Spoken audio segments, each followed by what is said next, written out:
Yung flood control ayaw imbestigahan, I got you. Meron naman siya source online from DPWH. So this was requested via Freedom of Information Act. So from July 2022, yung kakaupo pa lang ni BBM until May of 2024, the total budget for flood control is 268 billion sa entire Philippines na po iyan. And the list goes on. So i-research nyo na lang. With that huge amount in less than 2 years, 268 billion, ang dami na po dapat matulungan ng mga kababayan natin to mitigate the flooding. So particularly in Bicol, dapat na lessen yung flooding, right? Dapat nakatulong yung flood control projects. Pero anong ginawa? Anong nangyari? Palpak ba yung constructions ng flood control project?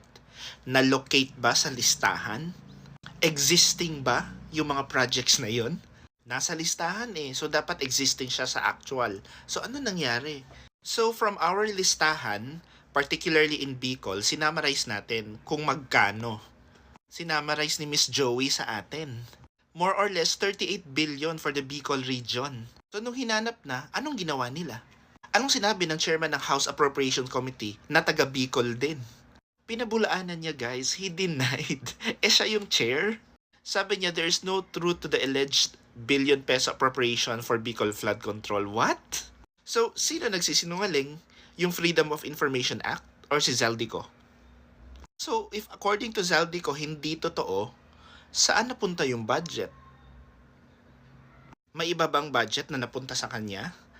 This person is a contractor who is connected to Tingog Party List. At kanino yung Tingog Party List? Sino ang representative nun? Diba? Mga Romualdez. Madali lang mag-connect ng dots. Diba? So, after that expose happened by SAS, nag-lock na ng profile si Frederick. Grabe ang pagnanakaw, talamak sa Kongreso nag-uumpisa hanggang umaabot sa mga private contractors na connected sa isang party list, di ba? Alam nyo guys, kung nagawa lang ng tama, pag hindi na misappropriate yung mga pondo na nakalaan sa mga flood control projects na yun na pinagyayabang ng presidente natin, this all could be avoided. Madaming maliligtas na buhay. Hindi natin kailangan magpaayuda. Hindi natin kailangan magpa-epal. Ginagamit ng mga politiko natin yung natural disasters for their favor. Di ba ang daming photo ops? Meron pang namimigay ng cash, parang game show host lang.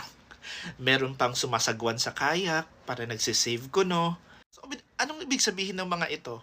Sila na yung nagnakaw, sila pa yung nagbe-benefit, sila pa yung naging hero. My God. Alright. People, you deserve or we deserve better from this government. Thank you for watching, guys. And if you still want to avail of this Drag Me to Hell hoodie, ganda, you may PM me. Thank you.